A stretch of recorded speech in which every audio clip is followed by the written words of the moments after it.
Inaasahan ng National Economic and Development Authority o NEDA na kayang makontrol ng Pilipinas ang anumang magiging epekto ng nagpapatuloy na gera sa pagitan ng Israel at grupong Hamas.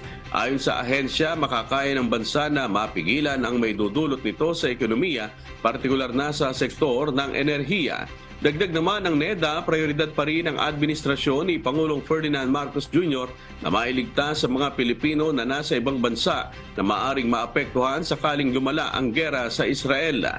Pakinggan po natin ang pahayag ni National Economic and Development Authority o NEDA Undersecretary Rosemary Edilion.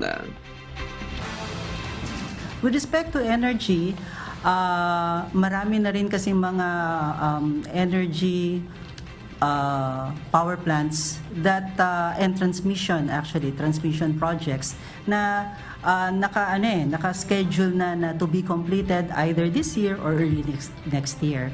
So ang naging instruction ay to make sure na they will be on schedule. So if that's the case, then ma-maintain natin na limited yung magiging impact sa atin